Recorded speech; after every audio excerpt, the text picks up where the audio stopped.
Quienes somos más antiguos, por no decir viejos, recordamos que los tratos de palabra en la antigüedad eran prácticamente compromisos inamovibles. Comprometerse en palabra era un acto que merecía respeto. Y cuando uno faltaba a su palabra, uno quedaba expuesto, su integridad quedaba expuesta. También recuerdo que hace un tiempo atrás había un anuncio de televisión de una empresa que vende artículos de industria para la construcción. Y uno de sus eslogan era palabra de hombre. Terminaba el anuncio y decía palabra de hombre. ¿Por qué? Porque eso recordaba antaño cuando uno como varón o los que son más antiguos decían yo te digo esto y palabra de hombre que va a ser así. Eso implicaba un compromiso. Eso implicaba algo que no se podía transar. Incluso se entendía como poner en juego la virilidad, la masculinidad por su palabra. Sin embargo, en el transcurrir del tiempo, nosotros hemos visto que la palabra de uno cada vez tiene menos valor, tiene menos peso. La desconfianza ha tomado un lugar preponderante en la sociedad. No tan solo nosotros no somos capaces de mantener nuestras palabras, de mantener nuestros compromisos, sino también la sociedad comprende que es sumamente difícil poner la confianza en alguna persona si es que esto no es firmado y certificado ante notario y todo lo demás. Eso es lo que ha pasado. La palabra ya no tiene compromiso, o sea, la palabra ya no denota un compromiso, sino simplemente un ánimo de por ahora querer cumplir algo que estoy comprometido. Recuerdo también hace unos años, ustedes saben, los más antiguos, antes de que existiera el famoso divorcio. Antes que existiera el divorcio en la década de los 90, había un subterfugio legal para poder terminar un vínculo matrimonial y esta era la famosa nulidad. Aquellos que son más viejitos recordamos eso. La nulidad. Antes del divorcio existía la nulidad. ¿Y en qué consistía la nulidad? La nulidad trataba en el hecho de anular el acto del matrimonio. ¿Por qué razón? Se trataba de ahí de una mentira legal, incluso era avalada, los abogados hacían toda esta gestión. Y lo que se hacía era comprobar fraudulentamente que el domicilio de uno de los cónyuges no correspondía a la jurisdicción del juez civil que había certificado ese matrimonio. Entonces, ¿qué se hacía? No, en realidad yo vivía en ese tiempo, pero la dirección no corresponde y eso era.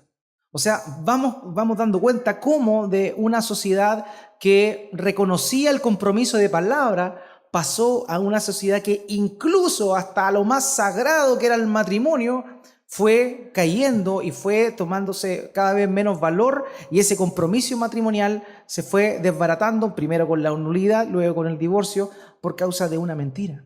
Ya nadie es confiable, por así decirlo. Nuestra sociedad hoy día es así. Y esto denota realmente la volatilidad de la voluntad humana. Nuestra voluntad es así. Un día pensamos esto y al otro día lo otro. Y eso, en el mejor de los casos, no está mal, siempre que vayamos creciendo. El problema es que lamentablemente en muchas oportunidades nosotros actuamos de acuerdo a cómo está el día. Yo hoy día me levanté bien, te digo esto, pero mañana no me levanto bien y no puedo cumplir lo que te prometí ayer. Y eso es lamentablemente lo que ha pasado. Sin embargo, en estos pasajes que nosotros acabamos de leer acá, leemos la total diferencia que existe entre el ser humano y Dios. Nosotros, nuestras voluntades, nuestros compromisos son sumamente volátiles, pero Dios no es así y gracias a Dios porque no es así. Nosotros cambiamos de parecer, mas Dios no cambia nunca. Nosotros prometemos cosas que ni siquiera tenemos el ánimo de cumplir, mas Dios lo que cumple lo promete. Y el día de hoy, hermanos míos, vamos a hablar, este sermón lleva por título El Padre Pródigo. Vamos a estar viendo básicamente dos elementos importantes que nos muestra esta pequeña sección de pasajes que acabamos de leer. En primer lugar, vamos a estar viendo que Dios no olvida sus promesas. Hermanos, Dios no olvida sus promesas. Y en segundo lugar, que Dios cumple esa promesa que no olvida. Y eso básicamente es lo que se va a tratar este sermón de esta mañana. Hagamos una pequeña recapitulación de acuerdo al contexto según lo que vimos la semana pasada del libro de Oseas. Recordemos que Oseas fue un profeta enviado a profetizar al reino del norte, al reino de Samaria, Efraín o Israel, como se conocía en aquel entonces. Esa parte del reino, luego de la separación del sur, comenzó a hacer una mezcolanza de la religión. Empezó a mezclar el culto al Señor, el culto a Jehová, con el culto a Baal. Baal era un dios pagano que estaba representado, o más bien estaba relacionado con lo que es la fertilidad. Por eso la gente seguía sacrificando a Dios, a Jehová, seguía confesando sus pecados, pero a la vez tenía su confianza puesta en Baal, puesto que era Baal quien proveía la lluvia para que las cosechas salieran. Entonces, poco a poco empezó este sincretismo. Empezaron a unirse lo que era la religión verdadera, sin mácula, el culto a Dios, con un culto a este Dios pagano. Ahora, no tan solo el culto a Baal denotaba esto de la fertilidad, sino más bien la forma en la cual se le daba culto era verdaderamente aberrante. En aquel entonces, para llamar y pedir el favor de Baal, se hacían verdaderas orgías en el pueblo. El pecado sexual era deliberado y muchas jovencitas, muchas mujeres del pueblo se estaban dedicando a la prostitución ritual. Eso era lo que estaba ocurriendo. Y claramente eso era una falta directa contra la santidad de Dios. Dios les había dicho a su pueblo: ustedes son un pueblo santo. Ustedes no se van a mezclar con las creencias de los otros pueblos. Ustedes no van a adorar a los otros dioses de los otros pueblos. Sin embargo, pasó precisamente eso. El pueblo traicionó a su Dios. El pueblo fue infiel a su marido, que era el Señor. Es en ese momento precisamente cuando Dios llama a Oseas. Y él llama a Oseas, y antes de darle cualquier palabra para anunciar al pueblo, le dice que su ministerio va a comenzar en primer lugar encarnando el mensaje que él tiene que transmitir. El pueblo israelita estaba manifestando un adulterio espiritual. Para que Oseas pudiera proclamar la palabra de Dios de una manera que sintiera lo que Dios sentía, Dios le dio una prueba realmente tremenda. Le dijo: toma a una mujer fornicaria, toma a una prostituta, cásate con ella y ten hijos de fornicación. Vimos la semana lo que eso implicaba. El casarse con una prostituta de parte de Oseas era saber que lo iban a traicionar, saber que con aquella que dormía día a día había estado probablemente en otro instante del día con otra persona. La traición de ese hombre, la traición que sentía ese hombre, era lo que Dios quería precisamente que Oseas sintiera para poder proclamar de mejor manera este mensaje, este llamado al arrepentimiento que Dios estaba dándole a su pueblo, Israel. El culto a Baal comenzó a crecer, y eso trajo corrupción. Todos se corrompieron a la larga, y es por eso que Jeremías dice en Jeremías capítulo 23, versículo 13 lo siguiente: en los profetas de Samaria he visto desatinos, profetizaban en nombre de Baal e hicieron errar a mi pueblo Israel. Lo que ocurrió fue tremendo. Hasta los líderes religiosos comenzaron a llevar al pueblo, en vez de llevarlos hacia Dios, lo empezaron a llevar a este tipo de aberraciones en las cuales Dios no estaba presente, lo cual producía una aberración delante de Dios. Y es así que Dios manda a este hombre, precisamente lo que yo les comentaba, a tomar una mujer fornicaria, una mujer prostituta, para que él sintiera lo que Dios sentía. Pero vemos en el relato que no tan solo le da una esposa de ese tipo, sino también le da 3 hijos. El nombre del primer hijo era Jezreel. Jezreel era el nombre de un lugar que en la antigüedad había sido de gran victoria para el pueblo de Israel. En el tiempo de los jueces, Barak había salido vencedor. Gedeón había salido vencedor en ese lugar, Jezreel. Jezreel significa literalmente Dios sembrará. Y de alguna forma lo que sucedió en ese lugar fue eso: sembró victoria, el pueblo empezó a vivir en victoria. Pero cuando el pueblo se empezó a desviar, en ese mismo lugar, Jezreel, donde Dios le dio la victoria, comenzaron a suceder eventos verdaderamente sangrientos. En primer lugar, Acab, un rey malvado, un rey israelita, junto con su esposa Jezabel, tramaron la muerte de un hombre que no quería venderle su propiedad. Nabat se llamaba este hombre. Y fue así como ellos, de una manera intrigante, formularon y hicieron algo para que este hombre finalmente terminara muerto y ellos pudiesen tomar ese terreno. Él murió en ese lugar.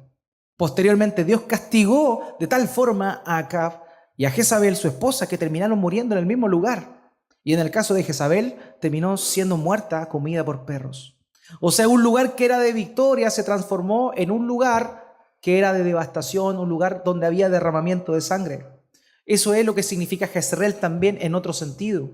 No tan solo Dios sembrará, sino también lo que implica el acto de sembrar, que es esparcir. Y en este sentido, el nombre Jezreel implica eso, esparcir. Dios los esparcirá. Y este nombre que él le manda poner a este primer hijo era un presagio de lo que iba a pasar con esa nación. Ellos iban a ser esparcidos por todas naciones vecinas y no volverían más a la tierra de su heredad. Posterior a eso, Dios le dio otro nombre, Dios le dio otra hija cuyo nombre fue Lo-Ruhama. Ese nombre, Lo-Ruhama, significa sin misericordia. ¿Por qué? Porque Dios ya no tendría más misericordia de aquel pueblo desobediente. Recordemos que el tiempo en el cual el profeta Oseas estuvo proclamando la verdad, llamando al arrepentimiento, fue aproximadamente de 50 años. O sea, por más de 50 años ellos no quisieron retractarse de su comportamiento, de su pecado. Dios tuvo paciencia. Sin embargo, llegó un momento en el cual dijo que ya no tendría más misericordia de ese pueblo. Y eso es lo que significaba el nombre de esta hija, la segunda hija que tuvo Oseas, que según lo vimos la semana pasada, el texto nos dice que esta hija no era de él, sino que era hija de prostitución. En tercer lugar, Dios le dio otro hijo, el último, y este se llamaba Lo-Ammi. Y Lo-Ammi, el nombre Lo-Ammi significa no son mi pueblo o no pueblo mío. De forma que si nosotros juntamos el sentido, el significado de los tres nombres, fue precisamente lo que le pasó a la nación de Israel. En primer lugar, fueron esparcidos. En segundo lugar, Dios no tuvo misericordia ni compasión en el juicio sobre ellos y fueron devastados. Los asirios los trataron sumamente mal, destruyeron a muchos, mataron a muchos de manera muy crueles. Y en tercer lugar, Dios ya no los consideraba su pueblo. Fíjese en este detalle. No tan solo Dios quería que Oseas sintiera lo que él sentía como esposo, sino que a la hora de darle estos hijos, él quería mostrarle qué era lo que él sentía como padre. Y eso es precisamente, por eso es que el sermón tiene este nombre, el padre pródigo. Usted se preguntará, ¿qué significa pródigo? Por si no sabía, nosotros normalmente estamos acostumbrados a relacionar la parábola del hijo pródigo. Pues alguien pródigo es alguien que despilfarra. Por eso se llama el hijo pródigo, el hijo que despilfarró la fortuna de su padre.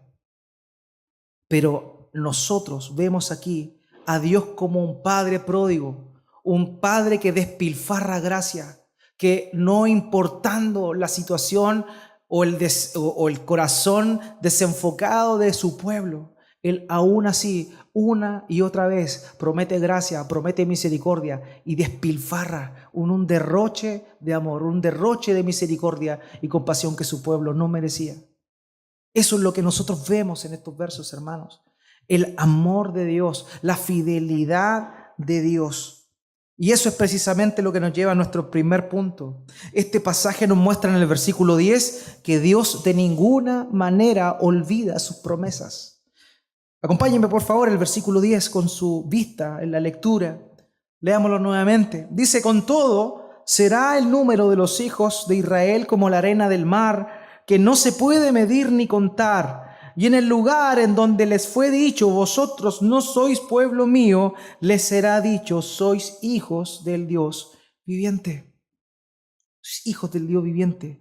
Es dramático porque en este capítulo 1, se está hablando del juicio, está hablando de lo que le pasó a él, está hablando de lo que le viene a la nación de Israel, pero de pronto, de una manera exabrupta, cambia del castigo de Dios, de la ira de Dios, a la gracia.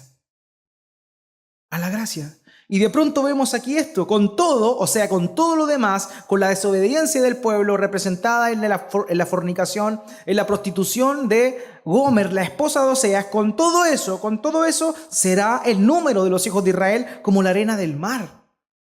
Esto, hermano, nos lleva a nosotros en nuestra mente, a la memoria, donde nosotros hemos escuchado que los hijos de Israel iban a ser como la arena del mar y que no se podían medir ni contar. Y si nosotros hacemos un flashback hacia atrás, nosotros vemos que esa fue precisamente la promesa que Dios le dio a Abraham. Vamos por favor a Génesis capítulo 22, versículo 17. Génesis capítulo 2, versículo 17. Dice así la palabra de Dios. Le dice a Abraham: de cierto te bendeciré y multiplicaré tu descendencia como las estrellas del cielo y como la arena que está en la orilla del mar, y tu descendencia poseerá las puertas de sus enemigos. Lo que Dios está recordando en el tiempo de Oseas, en el tiempo donde el pueblo se fue desenfrenadamente tras otros dioses, fue la promesa que Dios había hecho muchos años atrás, cientos de años atrás, a Abraham. Si nosotros vemos el otro elemento que aparece ahí y vamos a Génesis capítulo 13, versículo 16, vamos a ver la otra parte de la promesa que está repitiendo en el capítulo 1, versículo 10 de Oseas. Fíjese lo que dice Génesis 13, versículo 16. Y haré tu descendencia como el polvo de la tierra, que si alguno puede contar el polvo de la tierra, también tu descendencia será contada. Lo que Dios le dice a Israel, a su pueblo, es que Él se acuerda del compromiso que hizo años atrás con Abraham. Con Abraham. Pese a la infidelidad de Israel, Dios le había hecho esa promesa a este hombre de fe y Dios de ninguna manera se olvidaría de ella. Y esto es algo tremendo para nosotros, hermano, porque eso significa que Dios no olvida. Nosotros olvidamos. Nosotros nos olvidamos de compromisos importantes, pero Él no olvida de sus compromisos. Dios es tremendo y Él no olvida de ninguna manera sus promesas. En Génesis capítulo 8, versículo 1 dice que Dios no olvidó, se acordó de Noé y de los animales que estaban en el arca. No se olvidó de ellos. Y en ese momento permitió que las aguas empezaran a bajar para que Noé y los animales salieran. Dice la Escritura en Génesis capítulo 19, versículo 29, que Dios no se olvidó de la promesa que le había hecho a Abraham, de que cuando destruyera Sodoma, sacaría aunque hubiera un justo. Y es así como vemos que Dios cumple su promesa y saca a Lot y a su familia, a sus hijas finalmente, de esa ciudad antes de ser destruida, porque Él no olvidó el compromiso que había tomado con Abraham. Vemos también cómo es que Dios se acordó de la oración de Raquel en Génesis capítulo 30, versículo 22, y aún siendo ella estéril, finalmente le permite tener 2 hijos, José y Benjamín. Vemos también cómo es que Dios se acordó y no se olvidó del ruego de Elcana y Ana cuando les prometió que le iba a dar un hijo, y esto aparece en 1 de Samuel, capítulo 1, versículo 19. Hermano mío, Dios no olvida su pacto. Cuando Él promete algo, Él lo cumple. Cuando Él promete algo, Él da todo por cumplir su promesa, por cumplir su pacto, y esa es nuestra seguridad, que Dios no olvida. Hermano, si Dios olvidara, créeme que ya nos habría olvidado, porque no merecemos siquiera ser recordados por Él. Nuestra imperfección, nuestro pecado deliberado, aún siendo cristianos, que es lo peor, generaría claramente que Dios no tenga ningún deseo de acordarse de algo que nos haya prometido. Sin embargo, Él cumple, Él no olvida sus promesas. Él no olvida sus promesas. El Salmo 105, versículos 7 al 9 dice: Él es Jehová, nuestro Dios. En toda la tierra están sus juicios. Se acordó para siempre de su pacto, de la palabra que mandó para 1000 generaciones, la cual concertó con Abraham y de su juramento a Isaac. Hermanos, Dios no olvida sus promesas. Dios no olvida sus promesas. ¿Y por qué Él no olvida sus promesas? Es que, por ejemplo, el día de hoy, cuando llueve, tenemos la certeza de que esa lluvia va a parar.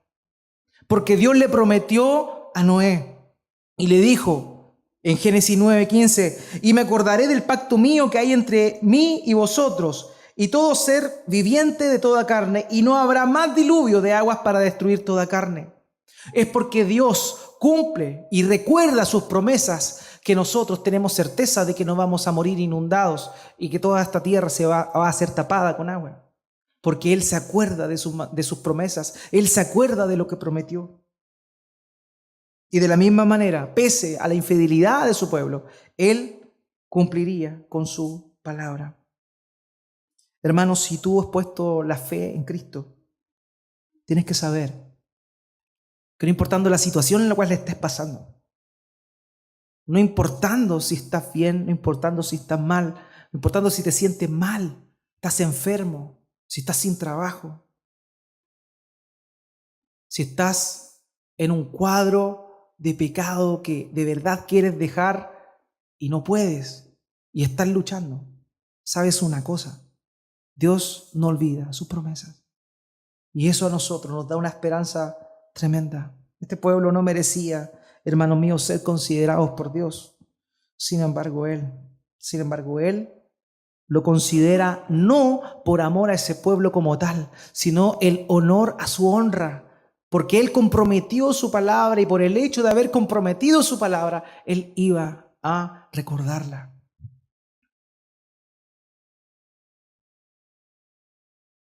Lo más tremendo, hermanos míos, es que incluso en este tiempo, en el posterior tiempo, pese a la dureza del corazón de la mayoría de los judíos que viven en Israel el día de hoy, porque un judío es cualquier cosa menos un cristiano.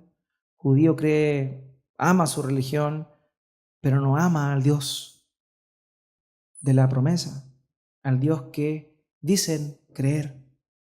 Pero fíjese que pese a eso, pese a la desobediencia que el día de hoy vemos de una manera deliberada en el pueblo que alguna vez, otrora, fue llamado el pueblo de Dios. Pese a eso, Dios tiene una promesa que en el postrer tiempo va a salvar a un pequeño remanente de ese pueblo. En Romanos capítulo 11, versículo 25 al 26, dice esto Pablo a los romanos: porque no quiero, hermanos, que ignoréis este misterio, para que no seáis arrogantes en cuanto a vosotros mismos, que ha acontecido a Israel endurecimiento en parte, hasta que haya entrado la plenitud de los gentiles. Luego todo Israel será salvo, como está escrito: vendrá de Sión el libertador, que apartará de Jacob la impiedad. Incluso hasta el día de hoy nosotros vemos al pueblo de Dios, que fue antiguamente llamado pueblo de Dios, lo vemos deliberadamente atentando contra él. ¿Sabía usted que la capital del homosexualismo del mundo está en Tel Aviv, que es una ciudad de Israel? Israel está totalmente en contra de Dios. Sin embargo, Dios en su misericordia, al postrer tiempo, al final, cuando Él venga, va a tener misericordia de un remanente. Y algunos de los israelitas van a creer, van a confiar, van a poner su fe en Jesucristo y van a ser salvados. Hasta ese punto llega el recuerdo del compromiso de Dios. Es a pesar de ti. El pacto que Dios se hace es mucho más grande. Dios nunca olvida su promesa y esta tiene un alcance global y no tan solo un alcance étnico. Aquí dice la Escritura que no solo este pueblo, que no será llamado mi pueblo, dice acá en el versículo 10, si lo recordamos, dice: vosotros no sois pueblo mío, les será dicho: vosotros sois hijos del Dios viviente. De la misma manera que el pueblo de Israel, que estaba en desobediencia directa, expresa, y por el amor de Dios, Él para consigo mismo y también para con ese pueblo. Él permite que un remanente vuelva a Él. Pero aquellos también que no eran llamados pueblo de Dios, fueron llamados pueblo de Dios por la fidelidad que Dios tiene para con su palabra. Y en ese pueblo que no era su pueblo y que el día de hoy somos llamados hijos del Dios viviente, somos nosotros. O sea, la promesa de Dios no tan solo descansa o se limita a algo momentáneo, temporal o étnico, sino también esta promesa de Dios, la cual Él no olvida, es alcanzada o es abierta a toda la humanidad. Y a partir de ese pacto que Él hizo con Abraham, es que nosotros también el día de hoy, por medio de Jesucristo, tenemos entrada y somos parte de ese pacto que Él hizo con Abraham. En ti serán benditas todas las naciones de la tierra. Y nosotros, que somos de otras naciones de la tierra, que no pertenecemos a ese linaje de israelitas, hemos sido salvados y llamados por la gracia de Dios. Dios, hermanos, no olvida su pacto. Y su pacto tiene detalles más grandes de lo que nosotros podemos comprender. Y eso también incluía incluso a aquellos que no somos o que no nacimos en esa cultura, en ese linaje.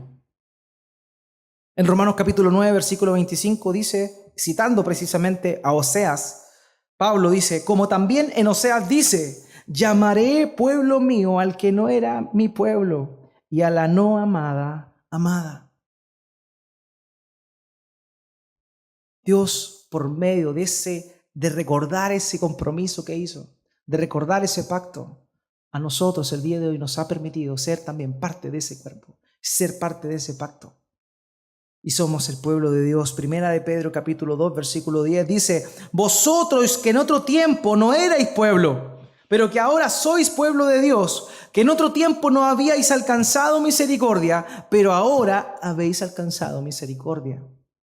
Esa es la fidelidad que Dios tiene para con su palabra.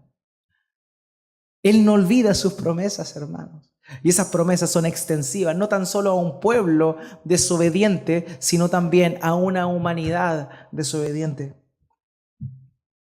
En Gálatas capítulo 3, versículo 8, el apóstol dice, y la Escritura, previendo que Dios había de justificar por la fe a los gentiles, que somos nosotros, dio de antemano la buena nueva a Abraham, diciendo, en ti serán benditas todas las naciones de la tierra. Es increíble, hermanos. En aquel día los que no eran pueblo, los que no eran parte de su pueblo, son considerados parte de su pueblo. Y aquellos que eran parte de su pueblo y lo rechazaron, nuevamente serán alcanzados con la gracia de Dios. Así es la fidelidad que Dios tiene para con su palabra. Él no la olvida. Él no olvida sus promesas, hermanos. Y esto es precisamente el Evangelio. El Evangelio es la buena noticia de que Dios cumple con su pacto. Ese es lo que implica también el Evangelio. Ahora, lo primero que vimos es precisamente esto. Dios no olvida sus promesas. Pero lo otro que nos muestra estos pasajes es que Dios cumple con sus promesas. El versículo 11 dice, y se congregarán los hijos de Judá y de Israel, y nombrarán un solo jefe, y subirán de la tierra, porque el día de Jezreel será grande. Hermano, luego de la división del reino y posteriormente la destrucción de Israel a manos del pueblo asirio, que Oseas estuvo presente cuando eso sucedió aproximadamente en el año 722 a.C., cuando el panorama se estaba dando de esa forma, era imposible pensar siquiera que lo que aparece aquí se iba a cumplir. Fíjese, versículo 11, y se congregarán los hijos de Judá y de Israel y nombrarán un solo jefe y subirán de la tierra porque el día de Jezreel será grande. Cuando Oseas estuvo vivo, eso no ocurrió. Y la gente que tenía acceso a esta profecía claramente decía, bueno, si Israel, básicamente el reino del norte, fue destruido, obviamente esto no va a tener cumplimiento. Sin embargo, nunca olvidemos que Dios no tan solo se acuerda de sus promesas, sino que Dios también cumple cumple con sus promesas. Hay algunos hermanos que tienen una interpretación escatológica un poco de este pasaje. Dicen que esta reunión donde se congregará Judá e Israel, más bien hacen alusión a un evento futuro, al final de cuando el Señor Jesucristo venga por segunda vez. Eso es lo que algunos hermanos piensan. La verdad es que cuando lleguemos a ese momento, finalmente comprobaremos si eso es así o no. Sin embargo, el cumplimiento de esta palabra se llevó a cabo. El hecho de que se congregaran finalmente los hijos de Judá y los hijos de Israel y nombraran a un solo jefe, a un solo caudillo, a un solo juez, no tan solo fue una esperanza que podría considerarse como mesiánica en la segunda venida de Cristo, sino que eso sí también ocurrió en el paso del tiempo. En el paso del tiempo, la nación se volvió a juntar. Aquellos que sobrevivieron, aquellos que no fueron llevados lejos, continuaron y se sumaron a la nación de Israel. Y nosotros vemos eso en la Escritura. Hermanos míos, Dios cumple su palabra. Él dijo que se iban a reunir de nuevo, que Judá e Israel se iban a unir de nuevo y que tendrían a un solo jefe. Y eso fue lo que pasó con el paso de los años. En Segunda de Crónicas, capítulo 30, versículo 11, en el tiempo de Ezequías dice esto: con todo, algunos hombres de Aser, de Manasés y de Zabulón se humillaron y vinieron a Jerusalén. O sea, aquí empezamos a ver el cumplimiento de la promesa. Dios le dijo que se volverían a reunir, y aquí vemos que está la tribu de Aser, de Manasés y de Zabulón volviendo a Judá, volviendo para unirse nuevamente a Judá. Vemos paulatinamente el cumplimiento de esa promesa. Hermanos míos, Dios cumple su promesa. Quizá lo que ellos esperaban era una vuelta gloriosa, una unificación de ambos reinos, pero esto no se dio como ellos esperaban. Porque aquí no importa lo que la gente espera, aquí importa cuál es la voluntad de Dios. Y la voluntad de Dios era esa. Cuando la gente en el tiempo de Cristo lo veía, decía: ¿sabes qué? Tú no puedes ser el Mesías, porque el Mesías va a ser un rey político que nos va a traer libertad sobre los pueblos romanos. O sea que tú no puedes ser el Mesías. Eso era lo que pensaba la gente. Eso es lo que pensaban los religiosos de la época. Por eso rechazaron a Jesús. Pero hermanos, nunca olvidemos que no importa lo que la gente piense, no importa la expectativa que las personas tengan, lo que importa es la voluntad de Dios y cómo se cumple de acuerdo a su perfecto plan y no como nosotros creemos. Y nosotros vemos aquí cómo poco a poco, paulatinamente, la promesa de Dios, ese compromiso que Dios tomó de volver a unir al pueblo se empezó a dar. En Segunda de Crónicas, capítulo 34, versículos 6 al 7, en el tiempo de Josías, nuevamente se habla de que las tribus volvieron a unirse. Lo mismo hizo en las ciudades de Manasés, Efraín, Simeón y hasta Neftalí, y en los lugares asolados alrededor. Y cuando hubo derribado los altares y las imágenes de Aserá, y quebrado y desmenuzado las esculturas, y destruido todos los ídolos por toda la tierra de Israel, volvió a Jerusalén. Aquí vemos cómo Josías fue a derribar todo el culto a Baal y partió por ir al reino del norte y derribar todo lo que el pueblo que todavía quedaba ahí adoraba. Finalmente vemos una unificación aquí nuevamente. En Primera de Crónicas, capítulo 9, versículo 3, dice: habitaron en Jerusalén de los hijos de Judá, de los hijos de Benjamín, de los hijos de Efraín y Manasés. Nuevamente vemos tribus viviendo en el mismo lugar. O sea, pese a la destrucción, pese a la diáspora que se dio por el tema del ataque o de la invasión de los asirios, pese a eso, Dios cumplió su palabra.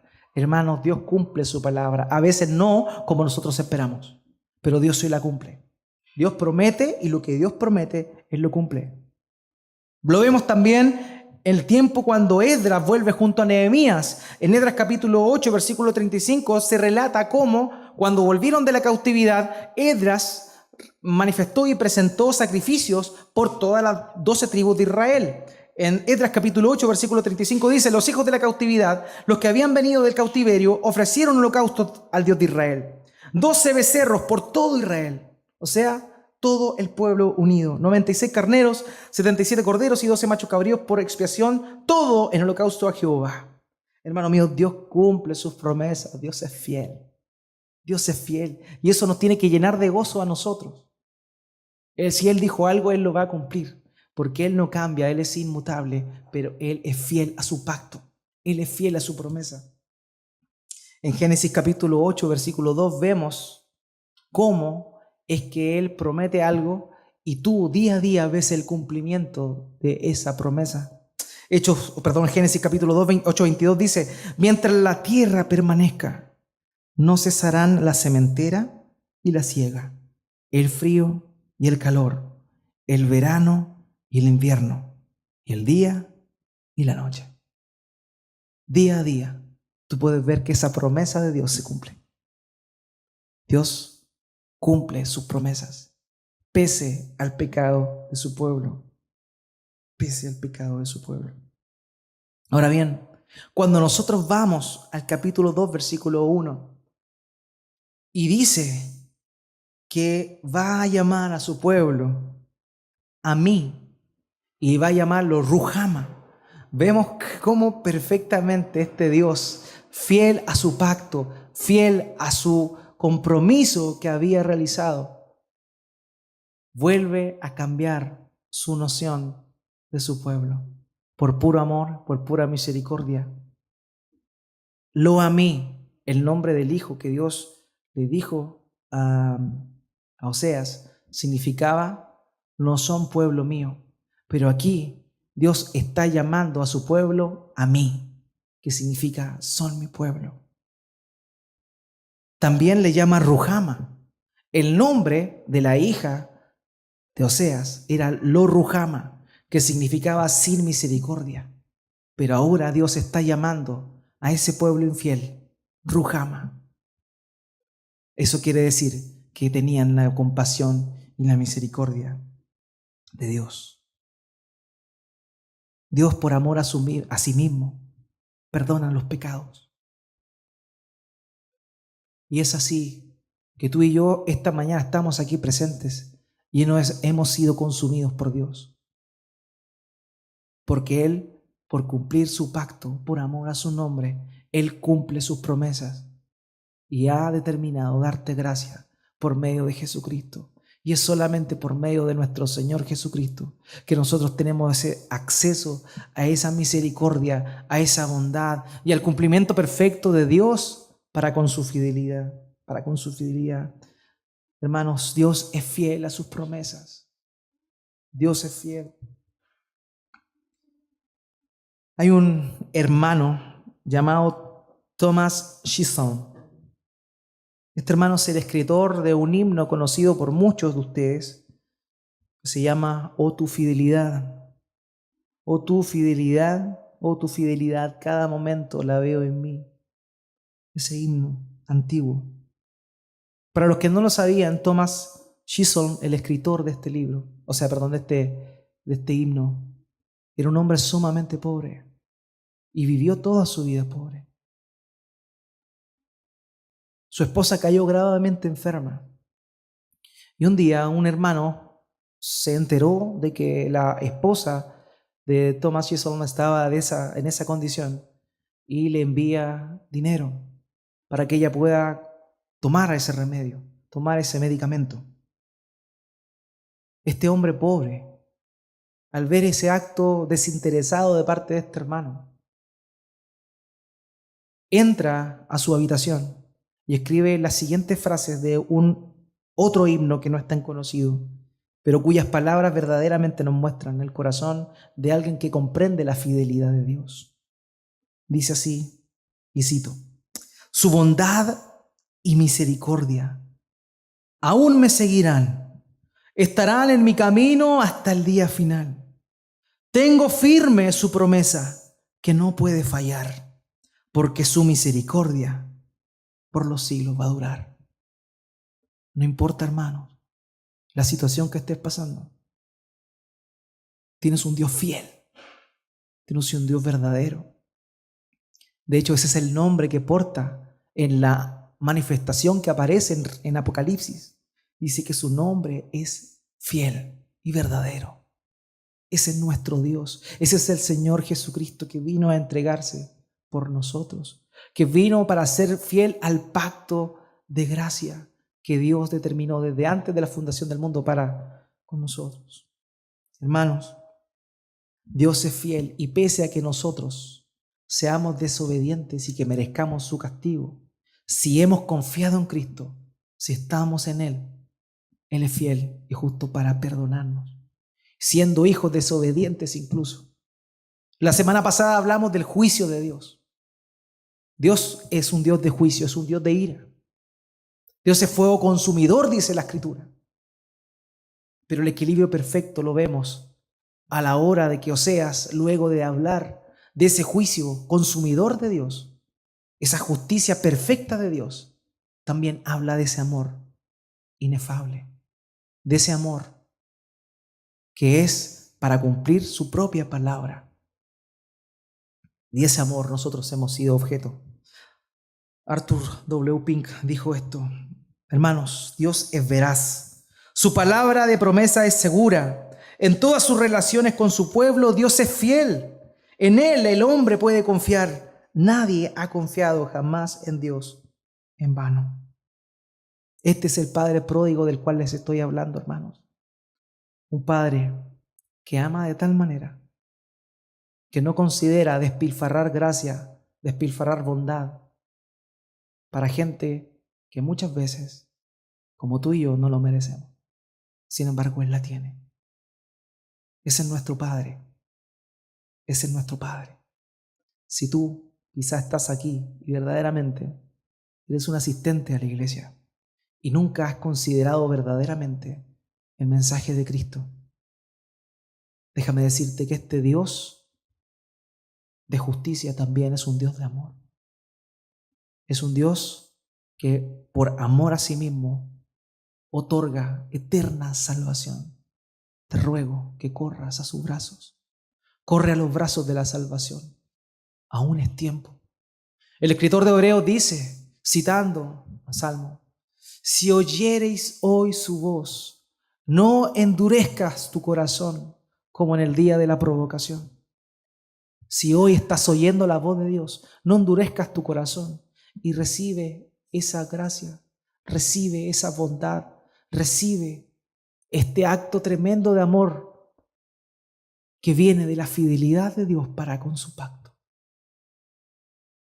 Y aquellos que estamos en la gracia, nunca olvidemos esto, hermanos. Dios es fiel. Y si Él prometió salvarnos, como cantábamos, nuestra esperanza en Cristo está. Nuestra esperanza está en Jesús. Y como Él triunfó por su gracia, nosotros también triunfaremos. Ese es el amor de ese Dios. Ese es el amor de ese Padre pródigo que tú y yo debemos disfrutar y que no debemos rechazar. Oremos al Señor.